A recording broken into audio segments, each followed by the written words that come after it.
노년의 스스로를 돌볼 수 없더라도 요양원에 절대 가지 마라. 여러분의 노년은 어떠할까요? 한번 상상해 보세요. 몸이 약해지고 혼자서는 밥 한 끼 차려 먹는 것도 힘들어지는 순간이 온다면요. 눈이 침침해지고 힘들게 움직이던 손이 자꾸 멈춰서던 그 순간들 말입니다. 그때 당신의 가족은 어떤 선택을 할까요?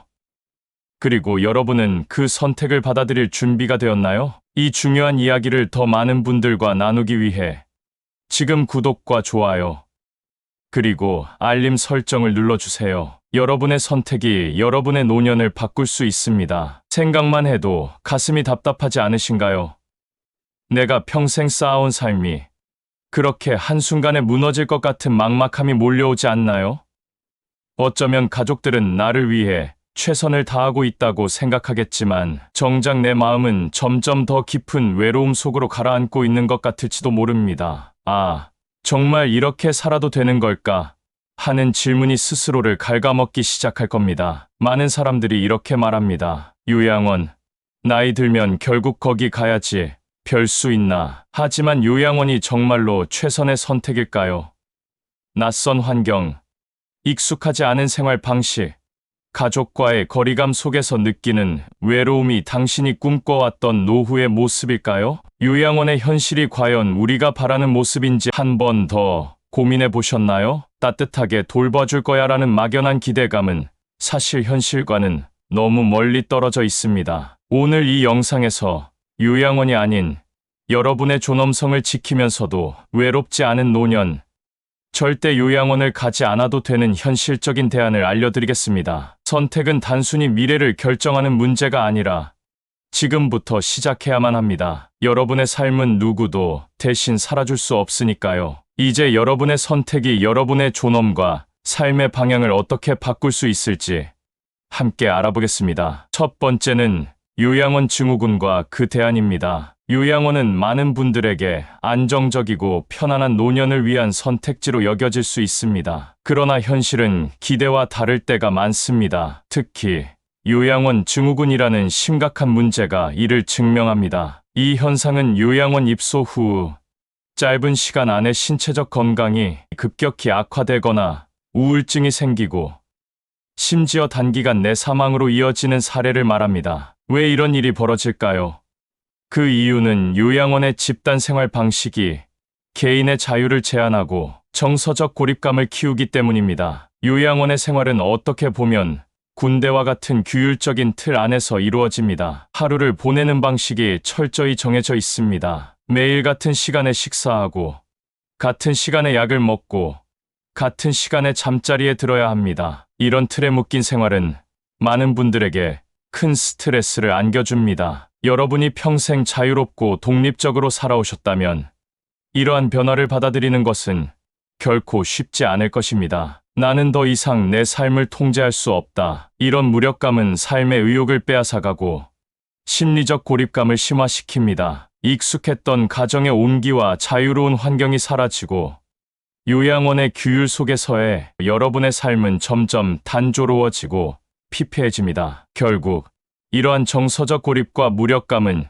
심각한 신체적 악화로 이어질 수밖에 없습니다. 요양원의 집단 생활 방식은 여러분의 정체성을 희미하게 만들고 결국 단순한 시스템의 일부로 느끼게 할 가능성이 큽니다. 이뿐만이 아닙니다. 연구 결과에 따르면 요양원 입소자 중 절반 이상이 입소 후 3개월 이내에 심각한 우울증을 겪는다고 합니다. 이는 단순히 기분이 나빠지는 수준이 아니라 삶의 의욕과 의미를 완전히 잃어버리는 깊은 우울감으로 나타납니다. 신체적 활동의 부족과 단조로운 환경은 근육 약화와 면역력 저하를 초래하고 이는 급격한 건강 악화를 불러옵니다. 여러분이 요양원에 가면 더 안전할 거야라는 마음으로 선택했더라도 오히려 요양원이 건강과 삶의 질을 위협하는 공간이 될 수 있다는 역설적인 상황이 벌어질 수 있습니다. 이제 대안을 찾아야 할 때입니다. 요양원이 아닌 선택지는 무엇일까요? 요양원 증후군의 위험을 피하면서도 존엄성과 자유를 지킬 수 있는 방법은 충분히 존재합니다. 첫 번째 대안은 바로 쉐어하우스입니다. 쉐어하우스는 비슷한 상황에 처한 노인들이 함께 모여 생활하며 서로를 돕고 의지하는 공간입니다. 쉐어하우스에 거주한 한 노인의 사례를 보면 이전에 겪던 외로움이 사라지고 함께 사는 사람들과 가족 같은 유대감을 느끼며 행복감을 되찾았다고 말합니다. 쉐어하우스는 단순히 공간을 공유하는 것을 넘어 새로운 가족 관계를 형성하며 정서적 안정감을 제공합니다. 또한 경제적 부담을 나눌 수 있다는 점에서도 요양원보다 현실적인 선택지로 평가받고 있습니다. 두 번째 대안은 실버타임 뱅크입니다. 이 시스템은 건강한 노인들이 서로를 돕는 시간을 적립해두었다가 자신이 돌봄이 필요할 때 도움을 받을 수 있는 방식입니다. 예를 들어 한 노인이 다른 노인의 집 청소와 식사를 도운 시간을 기록하면 나중에 자신이 아플 때 그 시간을 돌려받아 도움을 받을 수 있습니다. 이 시스템은 단순히 경제적 부담을 줄이는 것뿐만 아니라 사회적 유대감을 형성하며 삶의 의욕을 되찾는 데 큰 기여를 합니다. 또 다른 대안으로는 시니어 타운이 있습니다. 시니어 타운은 병원, 슈퍼마켓, 문화시설 등 노인들에게 필요한 모든 시설을 갖춘 마을 형태의 주거 공간입니다. 이곳에서는 개인의 자유를 유지하며 자급자족할 수 있는 환경이 마련되어 있습니다. 시니어 타운에 거주 중인 한 노인은 이렇게 말합니다. 여기에서는 내가 원하는 방식으로 살아갈 수 있어요. 내 삶의 주도권은 여전히 제 손에 있습니다. 이런 자율성은 여러분이 존엄성과 행복을 동시에 누릴 수 있는 선택지를 제공합니다. 결론적으로 요양원은 모든 노인들에게 적합한 선택지가 아닐 수 있습니다. 요양원 증후군이라는 심각한 문제를 피하기 위해 쉐어하우스, 실버타임뱅크, 시니어 타운 같은 대안이 여러분의 삶을 완전히 바꿔줄 수 있습니다. 가장 중요한 것은 여러분이 선택권을 가지고 있다는 점입니다. 이제는 요양원만이 유일한 선택지가 아니라는 사실을 깨닫고 존엄성과 자유를 지킬 수 있는 대안을 모색해야 할 때입니다. 여러분의 존엄과 행복은 선택에 달려 있습니다. 두 번째는 자립적인 노후 생활의 중요성입니다. 노년에 접어들면 많은 분들이 가장 먼저 고민하는 것이 바로 자립의 문제입니다. 나이가 들수록 자립 능력이 약해지면서 자녀에게 의지하거나 요양원을 선택하는 경우가 많습니다. 하지만 이런 선택은 반드시 최선의 답이 아닐 수 있습니다. 자녀와 함께 사는 것은 세대 간 갈등을 초래할 가능성이 크고 요양원 입소는 신체적, 정서적 고립의 위험을 동반합니다. 따라서 노년의 자립적인 삶을 유지하는 것은 단순히 존엄성을 지키는 것뿐만 아니라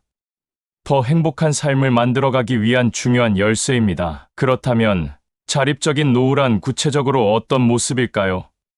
72세의 김영자 씨의 이야기를 들어보겠습니다. 김 씨는 몇 년 전 배우자를 잃고 혼자 지내면서 점점 일상생활이 버거워졌습니다. 식사를 준비하거나 집안일을 처리하는 일이 점점 어려워지자 김 씨는 자녀들과 함께 지내기로 했습니다. 그러나 자녀와의 생활은 그녀가 기대했던 것만큼 편안하지 않았습니다. 자녀는 최대한 편하게 해드리려고 노력했지만 김 씨는 점점 마음이 불편해졌습니다. 돈도 돈이지만 자식들 집에 있을 때마다 괜히 신세만 지는 느낌이 들더라고요. 가족인데도 마음이 불편했어요. 결국 김 씨는 원래 살던 집으로 돌아오기로 결심했습니다. 혼자 지내는 생활이 두렵긴 했지만 익숙했던 공간에서 다시 시작해보겠다는 다짐이었습니다. 집으로 돌아온 김 씨는 외로움을 해소하기 위해 이웃들과 소소한 활동을 시작했습니다. 매주 이웃들과 함께 정원을 가꾸고 가끔은 장을 보러 다니며 활력을 되찾았습니다. 혼자 있을 때는 하루가 너무 길고 무료했는데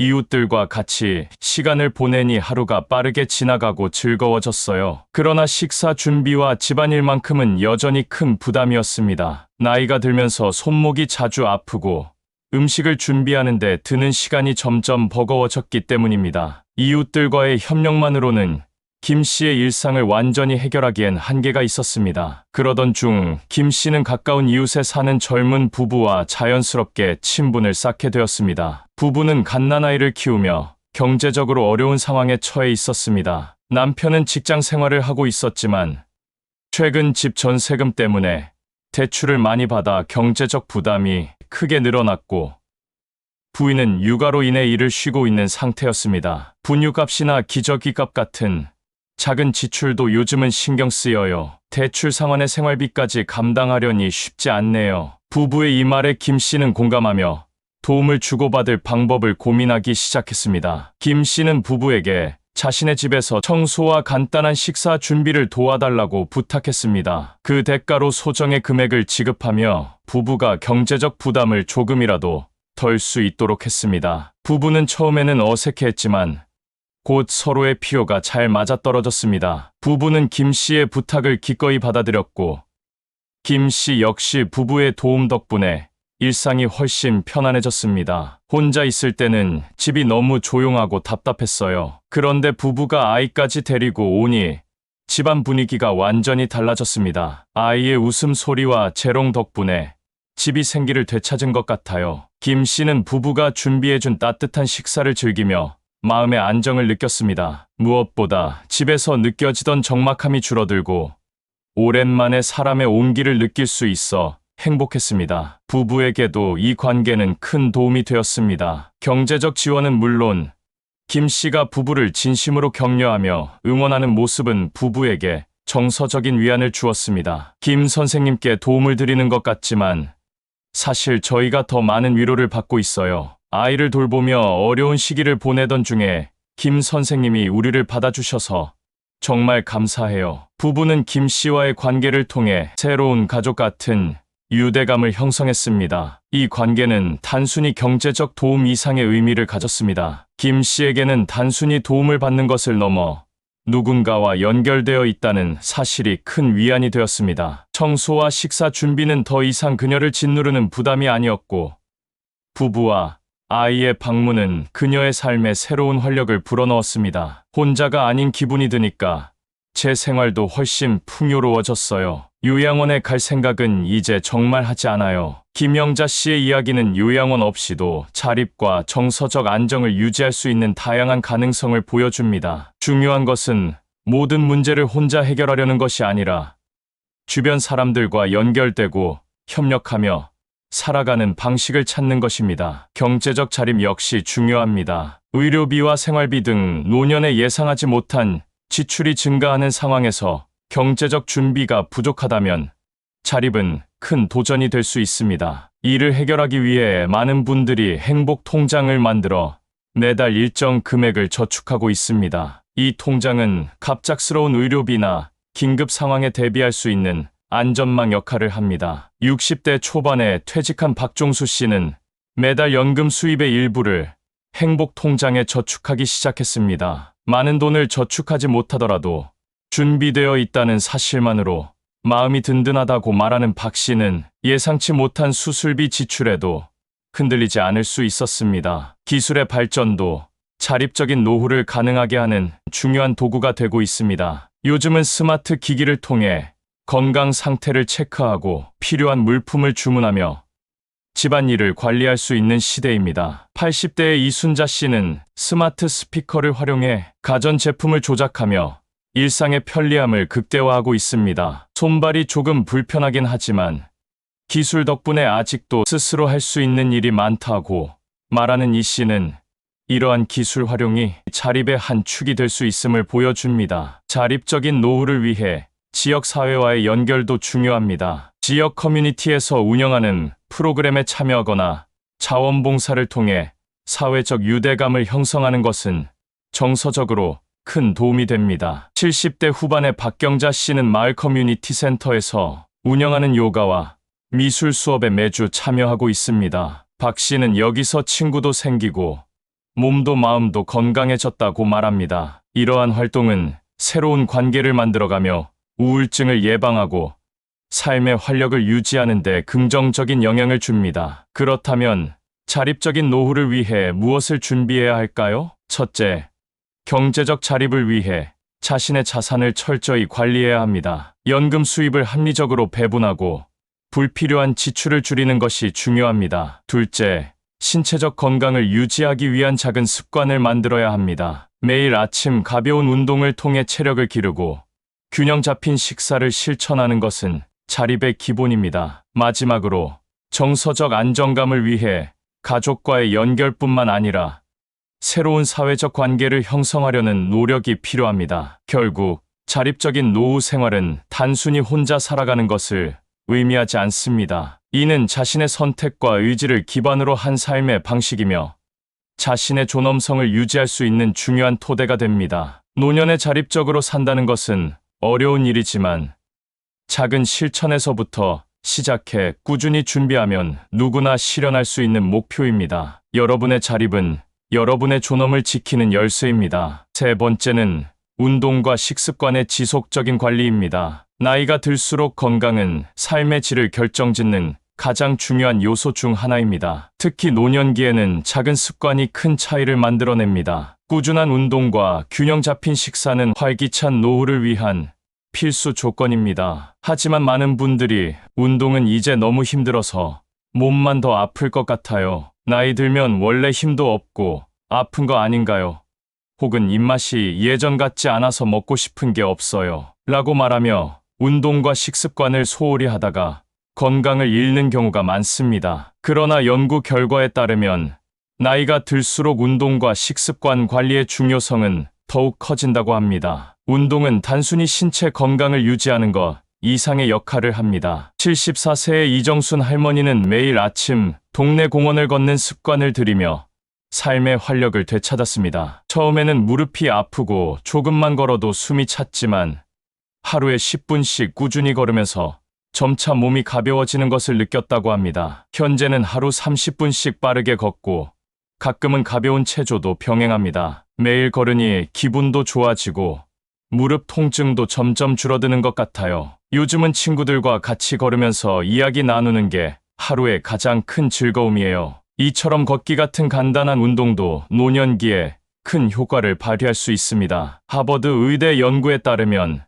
매일 30분의 가벼운 운동만으로도 요양원 입소 위험을 73% 줄일 수 있다고 합니다. 식습관 또한 건강 유지의 핵심입니다. 68세 김영철 씨는 몇 년 전부터 혼자 식사를 하게 되면서 점차 라면이나 빵 같은 간편한 음식으로 끼니를 때우는 습관이 생겼습니다. 처음에는 간단해서 좋았지만 시간이 지나며 소화가 잘 안 되고 몸이 무거워지는 것을 느꼈습니다. 결국 김 씨는 신선한 채소와 간단한 단백질 위주의 식사를 시작했고 이는 건강 개선으로 이어졌습니다. 처음엔 귀찮았지만 조금씩 바꾸다 보니 몸이 훨씬 가벼워지고 피로감도 줄더라고요. 78세의 이정자 할머니는 요리를 하는 것이 번거롭다며 반찬 가게에서 사온 음식으로 끼니를 해결하곤 했습니다. 반찬 가게 음식은 짜고 기름진 게 많아 며칠 먹고 나면 속이 더부룩했어요. 그녀는 이웃 주민들과 반찬을 나눠 만드는 방식을 시도하며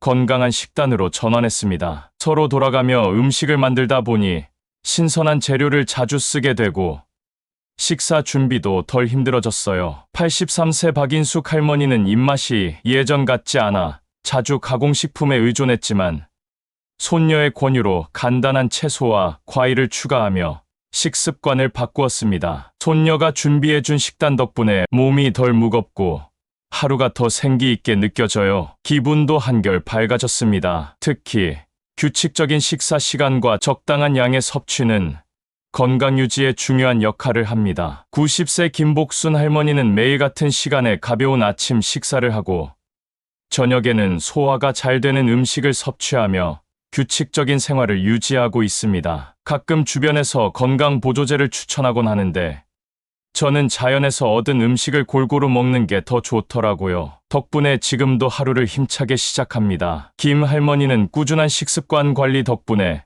큰 병 없이 건강한 노년을 보내고 있습니다. 운동과 식습관 관리는 단순히 오래 살기 위해서가 아니라 삶의 질을 높이기 위한 기본적인 요소입니다. 매일 아침 규칙적인 산책과 간단한 체조, 그리고 골고루 섭취하는 건강한 식사는 노년기의 신체적, 정신적 건강을 유지하는 데 큰 도움이 됩니다. 노년기에 접어들수록 체력이 약해지고 대사 기능이 느려지기 때문에 운동과 식습관 관리를 게을리하면 건강 악화로 이어질 가능성이 높습니다. 이제 여러분도 작은 변화부터 시작해보세요. 가까운 공원에서 짧은 산책을 하고 하루 한 끼라도 신선한 채소를 포함한 식사를 실천하는 것만으로도 큰 변화를 경험할 수 있습니다. 건강한 노후는 한순간에 만들어지지 않습니다. 꾸준히 이어가는 작은 습관들이 모여 여러분의 삶을 바꿉니다. 여러분의 몸은 여러분이 돌보지 않으면 아무도 대신 돌봐주지 않습니다. 네 번째는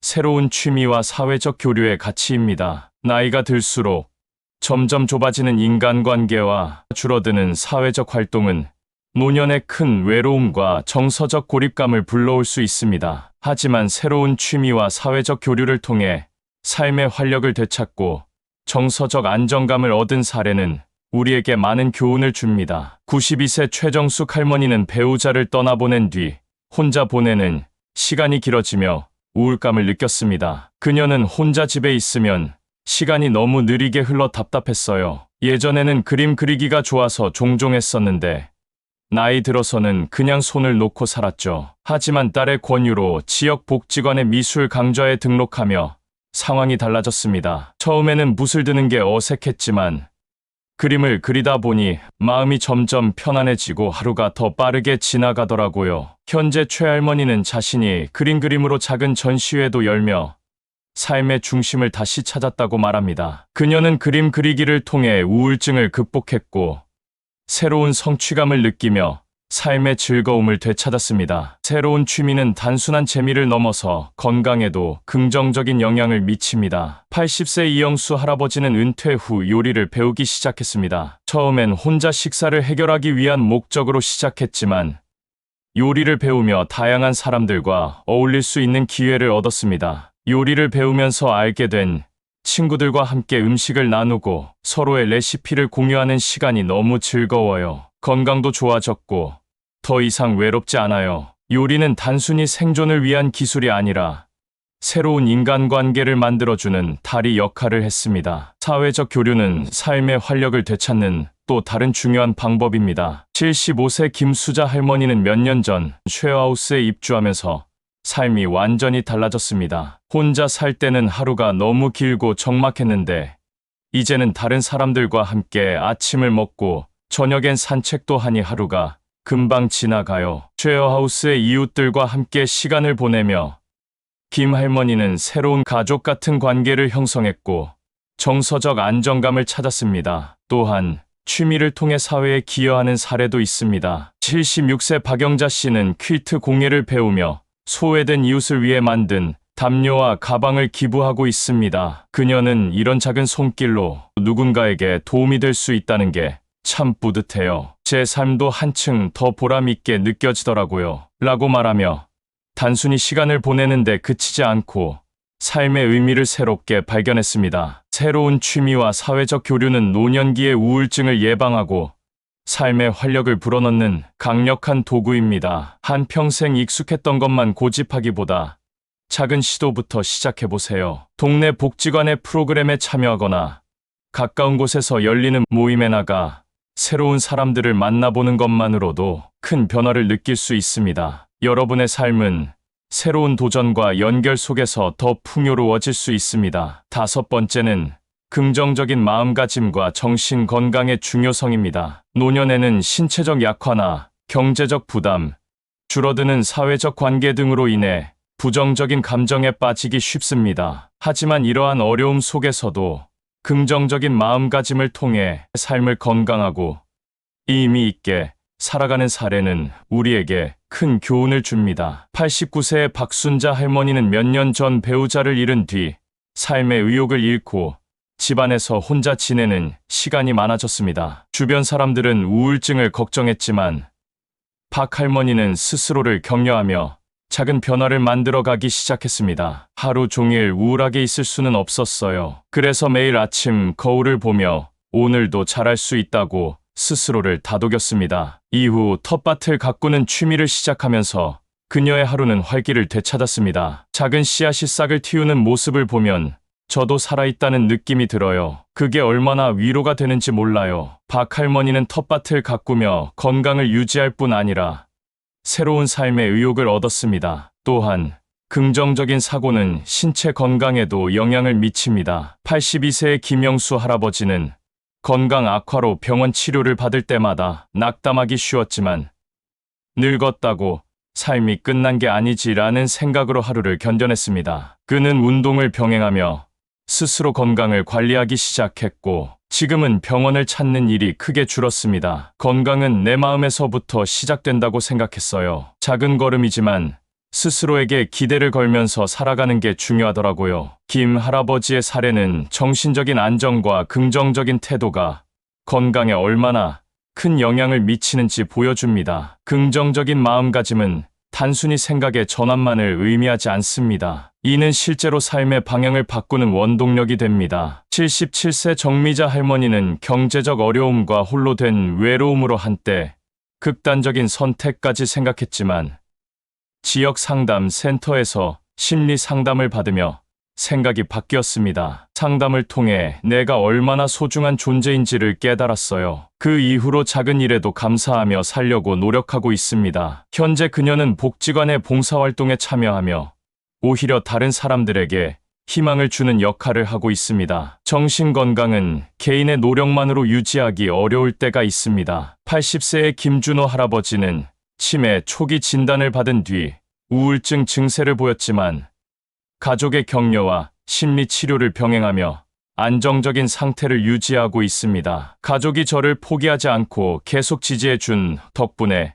지금도 버티고 있습니다. 이제는 남은 날들을 즐기면서 살기로 마음먹었어요. 김 할아버지의 사례는 가족과 주변의 지지가 정신건강에 얼마나 중요한 역할을 하는지 보여줍니다. 늙었다고 생각하는 순간 진짜 늙는다는 말처럼 긍정적인 마음가짐은 신체 건강뿐만 아니라 삶의 질을 높이는 데 결정적인 역할을 합니다. 현실적인 어려움을 인정하되 그 속에서도 작은 기쁨을 찾아내고 자신을 격려하며 앞으로 나아가려는 태도는 건강한 노년을 만들어가는 중요한 원동력입니다. 여러분도 오늘부터 자신에게 이렇게 말해보세요. 나는 아직 살아있다. 나는 여전히 소중한 사람이다. 이 작은 다짐이 여러분의 내일을 바꾸는 시작이 될 것입니다. 삶이 여러분에게 힘든 시험을 내놓더라도 그것을 이겨낼 힘은 여러분 안에 있습니다. 6번째는 노후 준비와 선택의 중요성입니다. 노후를 맞이할 준비 없이 시간이 흘러가면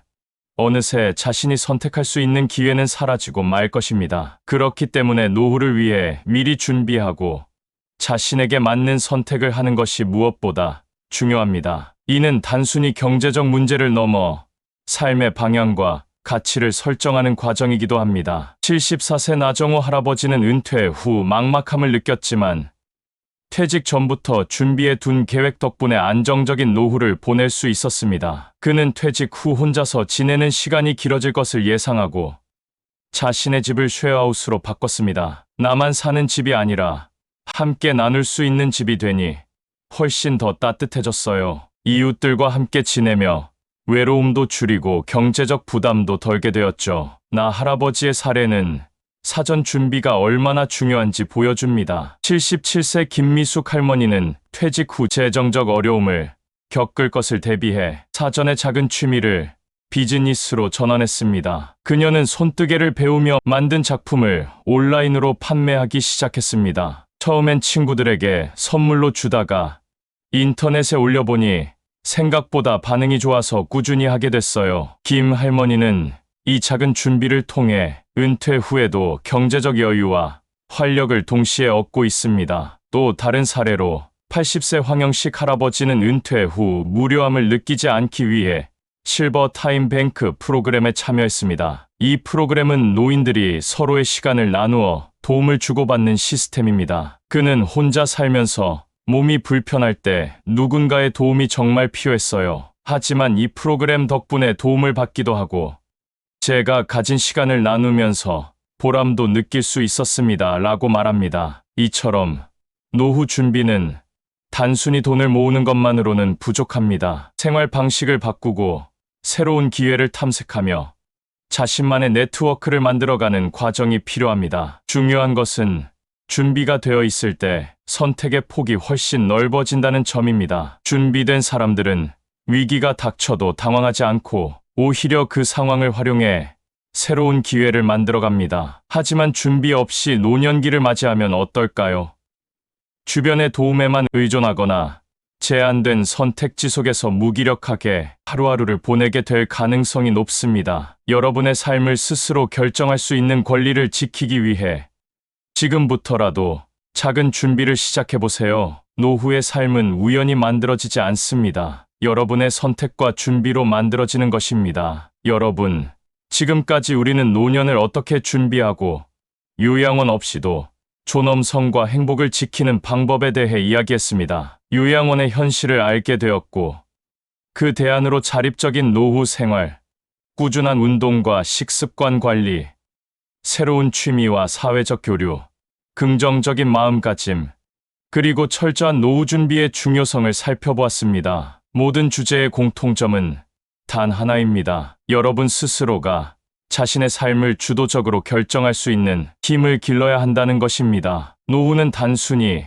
시간이 흘러가며 자연스럽게 찾아오는 것이 아닙니다. 이는 우리가 지금 어떻게 준비하고 행동하느냐에 따라 완전히 달라질 수 있습니다. 나이가 들어 몸이 약해지고 의지할 대상이 필요해질 때 선택의 주도권을 잃어버린 삶이 아닌 여러분의 가치를 지킬 수 있는 삶을 만들어가야 합니다. 물론 지금 당장 모든 것을 완벽히 바꿀 수는 없습니다. 하지만 작은 실천부터 시작해보세요. 매일 아침 가벼운 산책을 해보거나 한 끼라도 건강한 식사를 만들어 보세요. 가까운 이웃과 한마디 대화를 나누는 것만으로도 여러분의 하루가 달라질 수 있습니다. 중요한 것은 작은 변화를 꾸준히 쌓아가는 것입니다. 지금도 늦지 않았습니다. 여러분의 노후를 위해, 여러분의 존엄성과 행복을 위해 작은 한 걸음을 시작하세요. 그 첫 걸음이 여러분의 미래를 바꿀 것입니다. 여러분의 삶은 여러분의 손에 달려 있습니다. 오늘 시작된 작은 변화가 내일의 더 나은 삶을 만들어갈 것입니다. 이 영상이 여러분의 노후를 준비하는데 작은 도움이라도 되었다면 구독과 좋아요, 그리고 알림 설정을 눌러주세요. 여러분의 노년이 더 행복하고 건강한 삶으로 이어지길 진심으로 바랍니다.